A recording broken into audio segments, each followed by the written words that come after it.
We all know what a corporate crisis looks like from the outside, right? You see the press releases, the carefully worded statements, all that damage control. But what about the battle happening inside the company? That's the part we almost never see, and it's exactly what we're digging into today. Okay, so picture this. A crisis hits your company. Could be anything. A data breach, a product recall, a sudden change in leadership. What is the absolute first thing that management does? Where does all that frantic energy go? Well, for most organizations, the instinct is pretty clear. It's all about damage control on the outside. You got to protect the brand, manage the story in the press, reassure investors, and calm down customers. For decades, this has been Crisis Management 101. Protect the public image at all costs. But what if that entire playbook is missing the most critical chapter?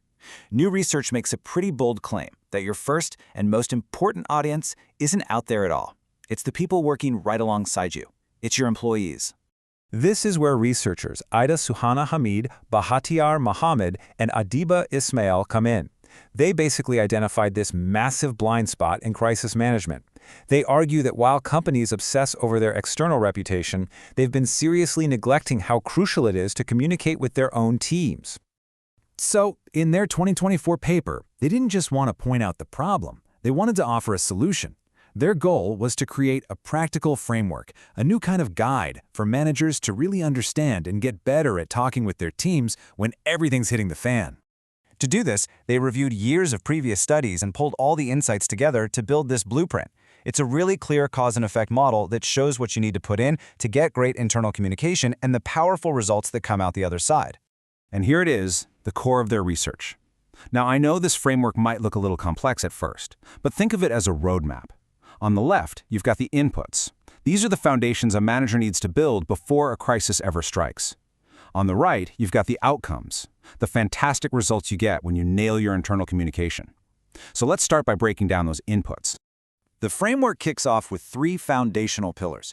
The paper calls them antecedents, which is really just a fancy way of saying these are the things that have to be in place first. These are the cultural building blocks you need long before any crisis begins. The first pillar is safety culture, and we're not just talking about hard hats here. This is all about psychological safety. Is this a place where your people feel like they can raise a red flag or share some bad news without fearing they'll be blamed for it? If you have that kind of trust, communicating during a crisis becomes so much easier. Second up is work engagement. This is way more than just being satisfied with a paycheck. We're talking about employees who are genuinely enthusiastic and dedicated. They're emotionally invested in the company's success. When a crisis hits, that investment means they aren't just bystanders, they become your allies, ready to help find a solution. And the third input, and this one might be the biggest of all, is leadership effectiveness. A leader's ability to be clear, empathetic, and consistent is really put to the test during a crisis. Their effectiveness is the fuel that powers good communication and builds the trust that makes their team actually believe the message. So if you have those 3 things in place, a strong safety culture, engaged people, and effective leaders, the framework predicts 2 really powerful outcomes. This is the payoff you get for doing internal communication right. The first amazing result is higher perceived employee commitment. And get this, when you communicate well during a tough time, employees don't just stick around. Their loyalty and their emotional attachment can actually get stronger. They feel valued and respected, and that makes them want to go the extra mile to help the company recover. The second outcome is fascinating.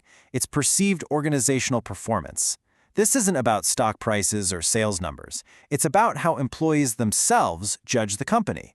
When communication is transparent, your team sees the organization as more competent and resilient, which boosts their confidence in its future.